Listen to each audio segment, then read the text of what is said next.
Hey, you guys, we've got another episode of The Standard coming to you right now. We've got a vascular access specialist coming to you, talking to you about kind of where he started, where he's at, and where he wants to go moving forward. Just continually talking about the progression of healthcare and how we can continually get better. And that's exactly what we want to do here with The Standard. So don't miss this episode. We're going to get started right now.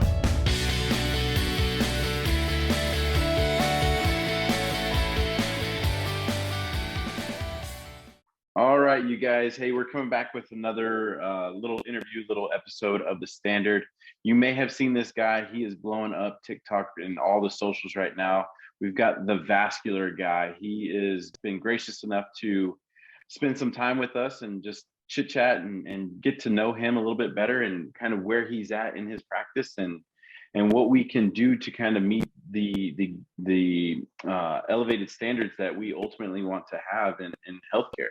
So give us a little introduction, run down a little bit about who you are, where you're at, and what you do. Yeah, sure. Started out nursing in 2012 and did a little bit at Children's National, Hemonc. Worked in various clinics here and there. Then did ER, adult, and peds for about 5 years, and went over to a vascular company since 2020 of the pandemic, and then I'm here. Nice. That's a quick rundown, and it shows kind of the range, right, that you've kind of been through with the peds and the adults and with the ED and now the vascular and just kind of everything that's kind of come together. And really what I kind of wanted to start with is, this name, this title, right? The Vascular Guy, right? What led you to be the Vascular Guy? Can you give us a little bit more about that background? Yeah, sure. When in the ER, that's when I started doing a lot more IV placements, and nerve-wracking the first time for sure. Like, the shaky hands and like unsure what you're doing. Yeah, it started out like that. And then over like within a year, I started, for some reason, I was just really interested in being the guy that is able to get it in. And I think I saw there was there's a nun, we call her sister. I don't really know her other name.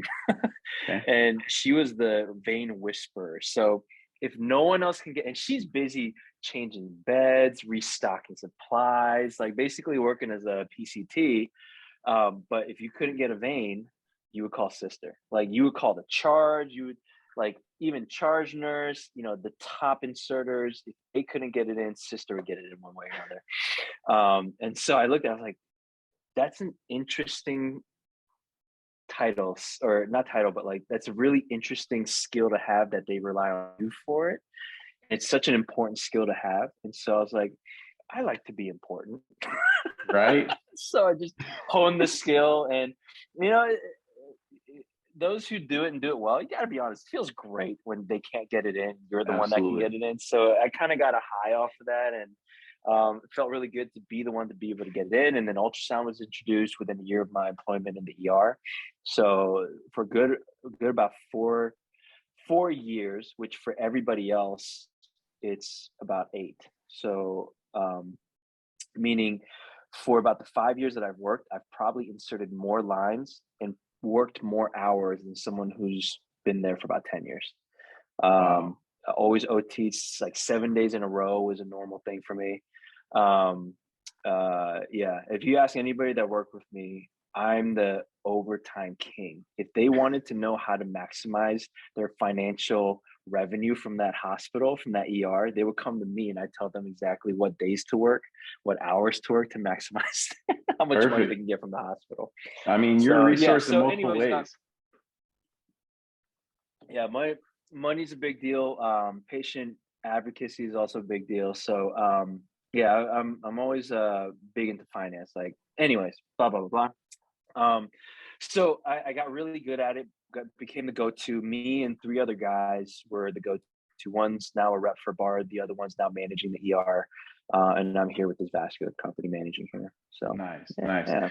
Now, was this sister? Was she part of the protocol? Like, it's 2 sticks by by your bedside, then you go to your charge, and then you call the ultrasound team or the vascular access team. Like, was the sister part of that protocol of the hierarchy? No, not officially, but it was it wasn't.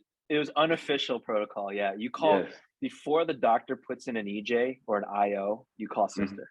Yeah, I got and you. unfortunately, she, she was only available 9 to 5, Perfect. like those 12 hours Absolutely. during the day. She wasn't there Yeah. at night. Yeah, so Absolutely. So that's really interesting that you've kind of seen the progression, and you started, and you said in 2012 is when you graduated. yeah. So that kind of goes right in line when AVA, the Association for Vascular Access, said that it is the standard of practice for central lines and art lines to be placed with ultrasound, right? I didn't know that.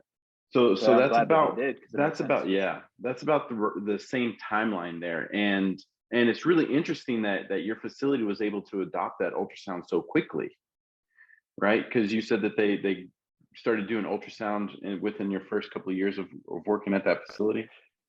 Yeah, so I started working there 2016 maybe, Okay. 15.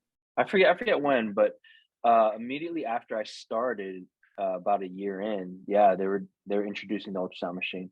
Yeah, Which so is, a I mean, little slower than I'd like, but but in I think in the grand scheme of things, that's actually probably a quick timeline, you know.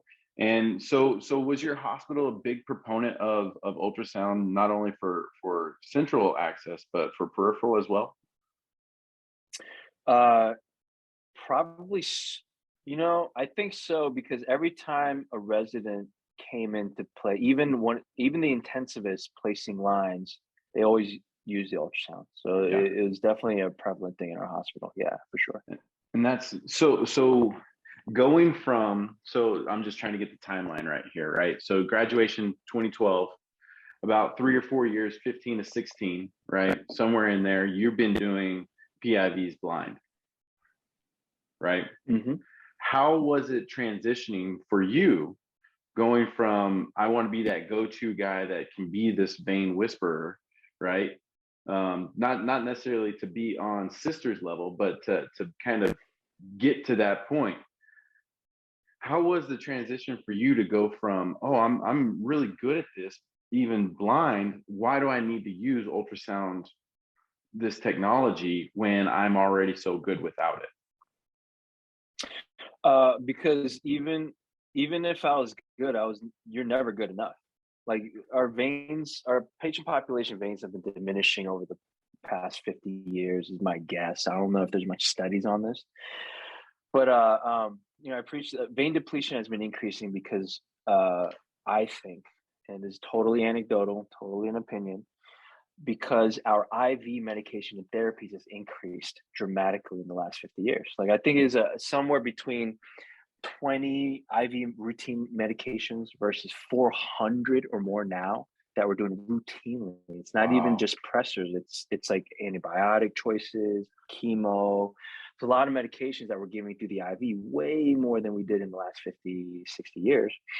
And so then we're accessing more than we used to. And so these Hmm. veins, I think, are being more depleted because we're just keep missing, keep tapping, success or not, we're still scarring those veins. And I think over time we've made it more difficult for those veins to be accessible when they get older. I mean, not only the medications, but I'm sure lab draws play a part in that as well. Bingo, bingo. And so even if I was the top inserter blind, still wasn't good enough. We still needed a lot of IJs or EJs, a lot of central lines placed because we couldn't get access. Period. And so it wasn't that like I wasn't a good enough inserter, or actually it was because I wasn't a good enough inserter for the quality of care I wanted to give my patients. So I wanted to stick one stick. That's it. It was a waste of my time to do multiple sticks. It was a waste of my colleagues' time to wait for someone else to try to get that stick. So or multiple sticks. And even sister, there are times that she couldn't get it. Right. And so with the ultrasound, it changed the game for us to be able to access more frequently. So absolutely, that's one of the things that I think has helped myself, because I've got some training and some background in ultrasound guided needling as well. So one of the things that I started to do is even utilize that with my arterial draws. So now Bingo. now you can see beneath the surface, and you can actually identify the needle point plus the vessel, and you not only can you hit what you're targeting, you can avoid what you don't want to hit, right? So being that because I can talk, I can speak to my career, and whenever I was at that 4 to 5 year mark, and I was kind of I felt like I was at the top of my game at the time, right? And I had a little bit of an ego myself, to where I didn't really know what the latest and greatest was. I just knew what I had learned from graduation, right? So that transition from what I knew as a new grad respiratory therapist to now to at that point to really accept and to appreciate the newer technology and the newer advances into the practice of healthcare, was a tough transition for me. So I wasn't sure if you had a tough transition for you, and if it was just a smooth sailing, or if there was any kind of headwind from your own standpoint. I don't remember if the skill was very difficult. I'm sure it was. Um, I'd like to think that I transitioned well with that skill. When I look back, my biggest resistance to adopting that technology was the bureaucracy. Like, I was hassling, emailing, constantly asking, "Can you train me? Can you train me? Can you train me? Can you train me?" And it took them months, for me to like call them every week, email them every week about the ultrasound training program, for them to get me on that machine. And so what I started doing was taking the ultrasound probe and just scanning them myself, like getting familiar with the structure, not necessarily needling with it, but just like getting comfortable. Okay, there's a vein. Oh, I thought there was a vein, but obviously there's not a vein there. And kind of seeing the characteristics. So I started assessing before I was even trained officially. And then Gotcha. unofficially, we would stick each other with it. I hear you. So, Yes. but yeah, but I played video games. I still play video games with like my brother and friends every once in a while. Now not so much, but the idea of orienting a different spatial orientation on a screen was very familiar. So that definitely helped a lot. Yeah, my gaming experience. There's some studies out there that show that those that do play video games or have a history of it actually do better with the ultrasound technology. 100%. There's some 100%. studies out there on that. So knowing that, you were able to adopt that pretty quickly, do you have any like recommendations for new grads or those that are early in their practice, whether it be a nurse or a respiratory therapist or a clinician, just about just any advice for them kind of beginning their career? Their career on the unit or with vascular accessing? Let's start with the unit, and then we can go into vascular access. Okay. Unit's tough because every unit is different. Culture is different. I would say as a new grad in either respiratory therapy, phlebotomy, or nursing, whatever career path, you have to humble yourself to know that even though you graduated, you don't know enough, not even close. So graduation just gets you to a place where you're not going to kill a patient immediately on the floor. It's what they're hoping for when you pass, when you get that license. But for proficiency, or even giving decent care, is going to happen on the floor. You're going to learn there. So learn from the elderly meaning like us who have experience, the people who've been there for a while, listen to them. But also know that you're not going to stop studying just because you're done with school. That's what actually screwed me over for my first job, was that I took it like, okay, I have my license. I hate school. I just burned all my books. I'm good to go, right? And I don't actively study continuously for the next year of my job. and that's going to screw you over. So for new grads in any field, you're not going to stop studying. Admit it, just deal with it, keep your textbooks. Yeah. And just study along. There's a new grad in our ER. Her name is Mandy Lim. I really hope someone finds this and knows her. She was in the ER, and she would have these like mini med search study guide, like books, like quick lookup books, and she would highlight, and she would go home and study like as if she was taking the finals every day of work. And she very quickly, like within the year, became one of our most dependent nurses. Dependent meaning we were dependent on her to get shit done. And she was one of the quickest rock stars in our graduating cohort. Very impressed with her work. And that was one of the things I noticed, was that was the biggest differentiating factor between her and the other nurses that were graduating, was she was continually studying while she was on the unit. Yeah. So it's my suggestion, biggest thing, your studying doesn't stop, especially for the first year. So absolutely. That's one of the things that I kind of fell into the same trap as you is, I graduated, I'm good. Right. I'm that, yeah, right? we're the knuckleheads. Yes, I'm definitely that guy.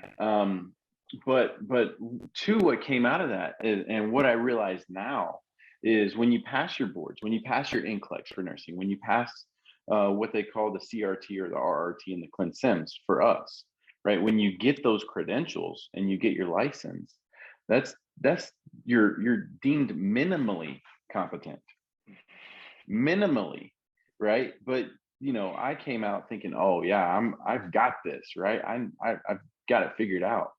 I went through my 20-month program. I'm good. I don't have anything else to do.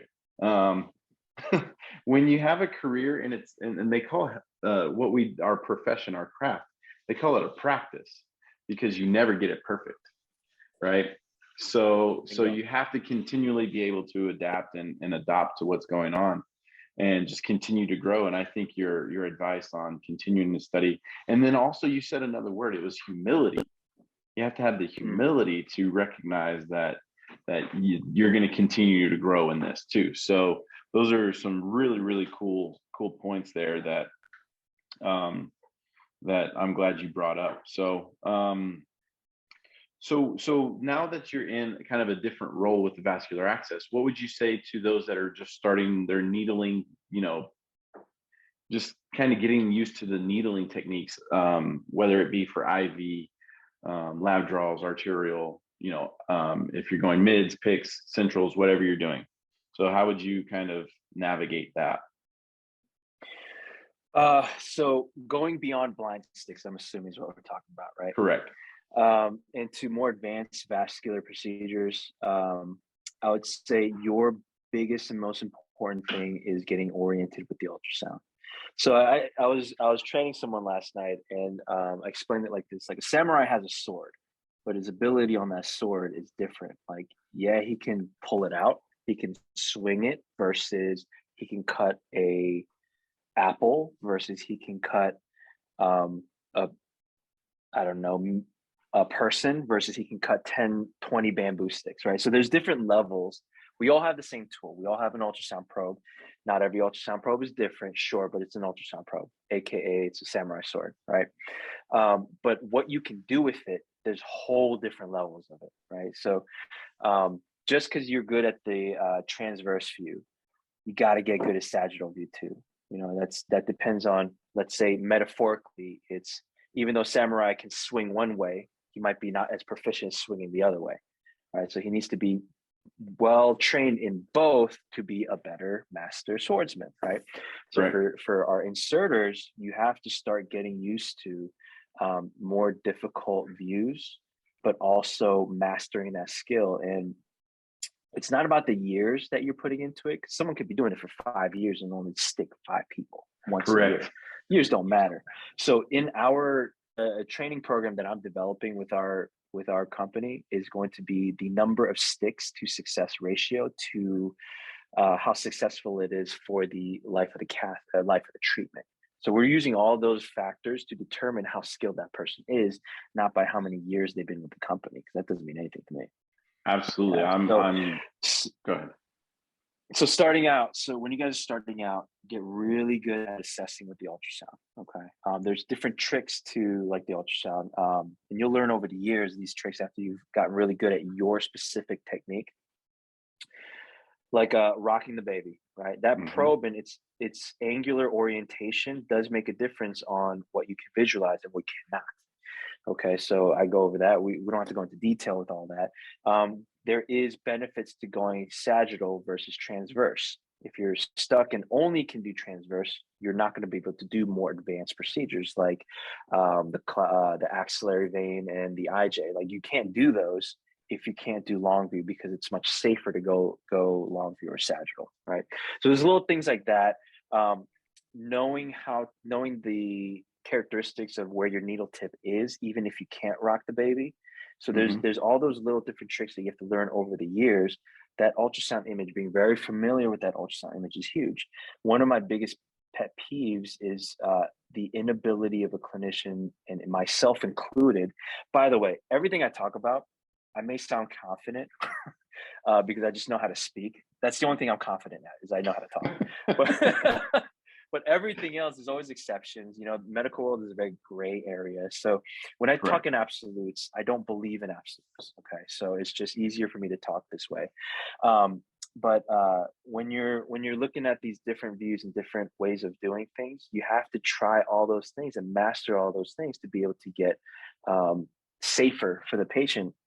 Again, going back to what my pet peeve is, me included, clinicians not being able to identify the nerve bundles.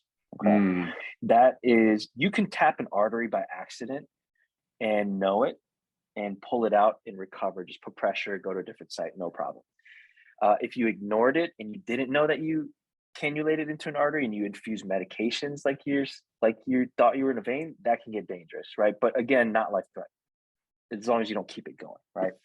Or you can adjust that, right? Venous puncture, you go through, blew the vein, whatever, put pressure, heal, right? For the most part.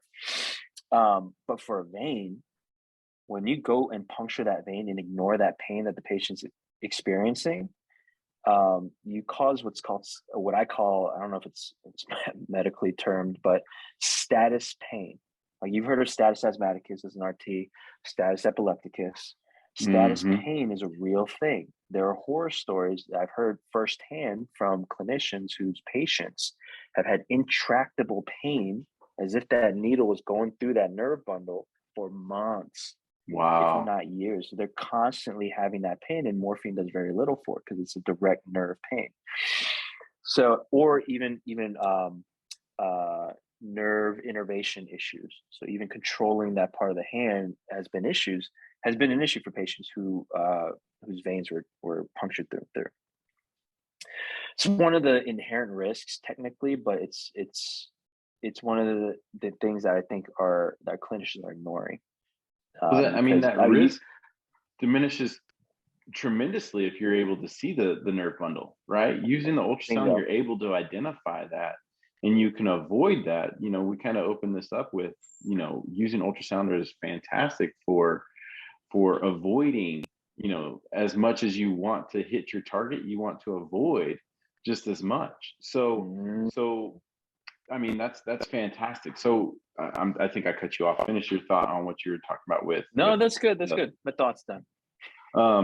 So you know, knowing that Ava has you know been a proponent of ultrasound for central lines at least since 2012, and knowing that typically those things tend to bleed out to peripherals, you know, mids and PICs and axillaries and peripherals. Do you see an area where at the institution level, at the education level, that ultrasound will be part of that curriculum in the future? Very long into the future. Okay. So this is my prediction just from my very limited experience. So take it with a grain of salt, everybody. I think RT world will adopt it faster and be integrated faster than the nursing world. It could be because there's less of a a comprehensive learning curve for the RT world versus the nursing world, because there's so much more that the nursing world covers. That's why they say like the nursing license is so broad. You can go into legal consulting, like research, like there's so many different avenues that you can go in different body systems. RTs, you guys are moving forward with beyond just pulmonary, which is awesome, and I'm really excited for it. But you guys have the bandwidth to take on this new technology and adopt the new technology, whereas nursing world is such a big and old machine that they're chugging along slow because of that. Just like our government's old, big. The bigger the machine, the slower it moves. You guys have a smaller machine, and I think you guys can pivot a lot faster, which I'm excited for. So it depends on the industries. It depends on which license you're talking about. I have a feeling that RT is going to adopt it way faster than the nursing world is. I love that perspective because it's such a different view, right? Everybody has their own lens in which they see everything through, and you identifying that as respiratory therapists, our practice and our advancement is moving. It's you can see it, right? Whereas it takes a really long time to turn a cruise ship, right, versus a speedboat, right? So I love that perspective, and I really that's a different perspective than what I actually had in mind. Last one or two questions here. So one of the things that I like to start asking those that I run into is if you could create the perfect department, right, or the perfect hospital, whatever it may be, right, or the perfect shift, however you want to look at that, however small or however big you want to look at it, what would be 2 bullet points that you would use to create that perfect setting? Ooh, probably 2 things is diversify procedures and skills instead of consolidating, and give the clinicians the freedom to learn and make mistakes. Now, controversial because what kind of mistakes are we, like how big of a mistake are you going to let us make, things like that. Policy and procedures are great, but there is an issue with the lack of autonomy. And I think this might have to do with hiring as well. But I think there's the lack of autonomy kills critical thinking. And when you kill critical thinking, you immobilize clinicians to do the best care, I think. So, one of my favorite things that favorite quotes of all time is, rules are for lackeys, context is for kings. And that sums up my belief with that piece about policy and procedures. They're great for people who are beginning and don't know what they're doing. I think they have a lot of utility there. And if you see like the new grads, they're very young, Sure. especially if they're right out of college. Yeah. So these policies are good and they're in place, but they can hinder the best care for the patient when that clinician has the option or opportunity to give a better care outside of that policy. That policy is restricted. Like, for example, policies all over the country is change out a PIV every 3 days. Correct. Right? Because that is a risk for infection. We have found out, recently, like within 10 years or earlier, that that's all BS. There is no difference between eclampsia rates of people who change out PIVs versus hospitals that keep it in for 7 days or keep it in until it stops working, which is the recommendation, right? So you still have policies that are in place. And again, big machines, hard to pivot. So no one's thought or no one's cared to try to change those rules and that policy. And so now we're for these long-term patients, we are re-infiltrating veins and traumatizing veins for literally no good reason, just because policy said. So again, rules are for lackeys, context is for kings. These kings out there, queens and kings out there who are thinking contextually, thinking critically for their patients will say, hey doc, can you put in an order for don't remove IV until infiltrated or unusable, right? So they'll work with that. Or they'll say, hint, hint, patient, if you don't want us to remove it, We don't have to. We just have to say it. Like little things like that. There are nurses out there that can think critically and contextually and know what's best for the patient. Of course, there's requirements for removal, like infiltration, infection, I'm not going to go into that, but that's the idea. The policies are great, but when you make it law and fire people because they broke policy without patient harm, right? When there were no negative consequences, but you're enforcing a negative consequence to your employees, it's an issue, right? And I think we're being lazy. Lazy corporations, because hospitals are corporations. It's foolish to not think that way.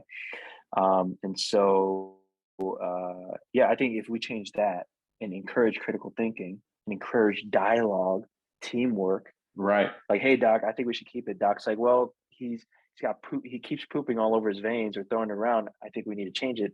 There's got to be a dialogue. Like, of course, that's going to need to be addressed, right? And then the second one, what did I say what the second one was? Oh, on tangent, I forgot what that was. So a little freedom and wiggle room. Oh, and diversification. Doctors will agree with this. The complexity of our patients has required the need for specialty, right? 100 years ago, you had one doctor for the whole entire village, right? But now with research and with discoveries and with science increasing the care of different systems, and even within those different systems, there's different specialties within those subsections, right? Sure. I think we need to do the same thing with the grunt workers, like the nurses, RTs who are actually physically out there doing the work, doing the treatments. We need to start diversifying that too, because I think, especially with the vascular side of things, there's so much to it that we're literally shanking them with metal and plastic. Yeah. Right? And we don't think twice about the long-term consequences or even the appropriateness of those lines. I think if immediately every nurse was trained on midlines and PICC lines, we would see a huge increase in collapse rates, huge increase in thrombosis, huge increase in phlebitis, because they don't have the bandwidth to focus on those specialty consequences of our patients. And I'm not blaming them for that. Like, I worked in the ER, I understand. I just put out a TikTok video about how everyone who went into my room, if you were one of my patients, every single person got a 20 gauge or an 18 gauge. I don't care if you're here for just a stub toe. I don't care if you're here for a little bit of a headache. If anything, then it got the new grads and the newbies some practice, right? So I didn't care. I didn't have the bandwidth. It was such a crazy place to be working at. I just didn't have the bandwidth to think about long-term IV vein preservation. Like, that was in the back of my head. The forefront of my head is, you're going to die. You're here in the ER. You're going to die. I have to act like you're going to die. So we're going to do everything to keep you from dying. Exactly. Right. Of course, we appreciate that too. But if we had a vascular specialist coming in and we had a whole team of them in the ER, I think it would be different outcomes. Absolutely. And much better for the patient. I think I haven't looked at it recently, but I'm pretty sure there are better outcomes having specialty teams. I know that there's wound care teams. I know some facilities have an advanced airway teams, right? Where if you have a trach patient, you get the same handful of people that are taking care of that particular piece of it. Years and years ago, we started a mobility team where we were actually walking ventilator patients. And we had one respiratory therapist that was there to secure the ET tube a specific way and to set up the ventilator in an extra long vent circuit. And we were walking these patients in the hallway. And we had phenomenal outcomes from that. And, having these specialty teams has shown to have improved outcomes for the patients and improved outcomes for these patients. So absolutely, I think having those specialty teams, are you saying like you have a vascular inserting team and then a vascular maintenance team, or are they blended? What does that look like to you? Ooh, I don't think we can afford that. Okay. That much of a subdivision, you know what I mean? Okay.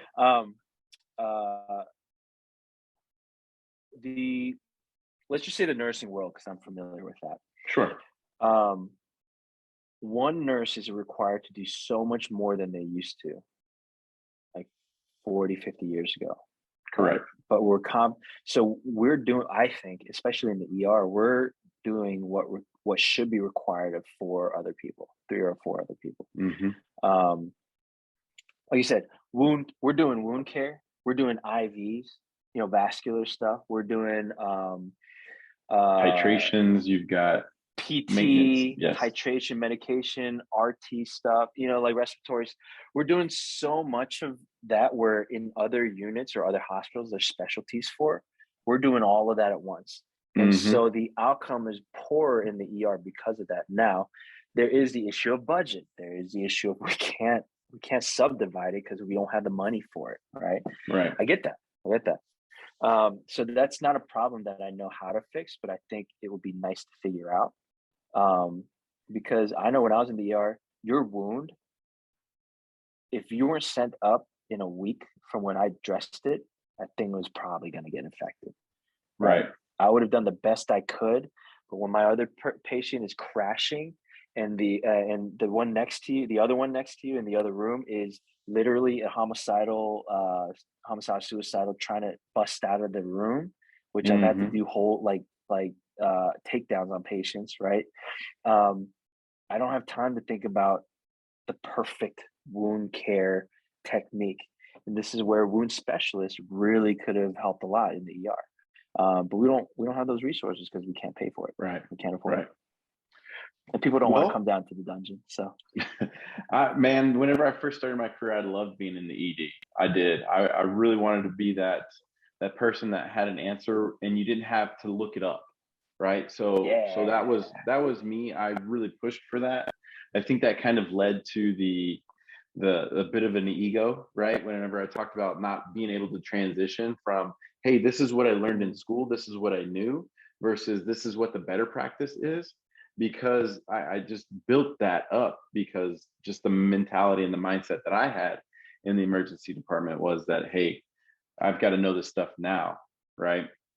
Um, I want to kind of kick this back to you, and you don't necessarily have to ask me any questions, but if you have any, do you want to ask me anything? Yeah, for sure. I'm really excited about the RTs going into the vascular practice. And again, I think because you guys have more bandwidth to adopt this, um, I'm, I think I'm like a vascular specialist over being a nurse or RT or whatever else that I could get get a license for. Mm-hmm. And so I'm really rooting for you guys. I'm really excited for you guys to be up in us, helping us out with that piece, because I think there's a lot in the nursing world where we don't have the bandwidth to adopt it as quickly as you guys are. Mm-hmm. So that we could use the help, and I think I'm very excited for that. I'm trying to get my roommate, who's a gifted respiratory therapist. He is one of the best, and everyone who's worked either at Hopkins or the other hospitals that he was at, they would tell you like, yeah, if he was on that day, we were okay with our vented patients and our respiratory patients. Mm-hmm. What how can I help RTs to break into that vascular world, into our vascular world? I think with knowledge and time, right? The more knowledge that you put out there, the more information that you put out there on your social medias, right? The more conversations that we have like this. I'm not Well, I mean opposed to. specifically for like policy, or where would they look? Where would they look? Because I want to hire an RT, but the issue is I don't know how to find out if they can legally do it at our state. So what would you tell someone out there in a state? They're like, hey, I would love to do that, but I don't know where to start. Where should they start? You're up in Pennsylvania? Uh, Pennsylvania, DC, Virginia, Delaware, Maryland. Okay. I think West Virginia. I have to double check on that. Yeah. I have so I know that Oh, in Jersey. Yeah. a year ago or so, I sat in with a colleague of mine, Callie Johnson. We've talked about her before. I sat in with her and myself, and we sat in with the basically the state society for respiratory therapists in DC. And we opened this conversation up and we said, hey, just so you know, this is something that's available in these number of states. We've done our research, we've read the practice guidelines for all of these states. DC does not have anything that says we can or cannot. Do you think that it would be a good idea for us to have that conversation at the medical board or wherever licensure is obtained in DC? So they adopted the question and asked it, and I think they were going to bring it to their licensing board, and I haven't followed up with that. But between myself and my good friend Callie Johnson, the three of us can figure out if you can get an RT in that area to come work and come along with. And I know there's some phenomenal RTs in that area, especially like the Jersey and the Boston area, the Massachusetts, Connecticut, all of that, highly populated areas. I know there's some really, really sound RTs that would probably be open to looking for something else. Cool. So is there anyone that RTs can contact to be like, hey, how do I start this process? So to identify if it's acceptable or within the scope of that state? Yeah, so we have a nurse called her name is Lynn Hadaway in our world, the nursing vascular world. She's like the godmother of vascular access in the nursing world. So she has a website or resources that nurses can go to change practice acts or legislation or policies and procedures that we can emulate and kind of cater to our institutions. Is there anyone like that or any websites like that for the respiratory world? So there's an email address that I know of. It's noblindsticks@gmail.com. They're able to identify those resources. I don't think there's a website that's up and available just yet, but if you reach out to noblindsticks@gmail, you'll be able to get in contact with some folks who may have a good idea of the next steps. Perfect. That's awesome. Yeah. Okay, cool. So I hope that helps. Yeah, I'll have to check them out, email them. Yeah, absolutely. So again, it's been an absolute pleasure. There's been some really good conversation here, especially identifying like the humility and the ability to pivot and just looking at things from multiple lenses. It's been a joy to have this conversation with you, and I hope we get to have some more, man. Yeah, man. Hit me up anytime. Absolutely. We'll talk to you soon. All right, take care. If you enjoyed this episode, please do not hesitate to hit the like button, hit that follow button, and share this to your other friends. Let them know what's going on out in the medical community. Let them know what the standard is. So please hit that like, share, and follow. Leave me comments. If you don't like this, great. Let me know about it. If you want more of this, fantastic. Let me know that too. Looking forward to it.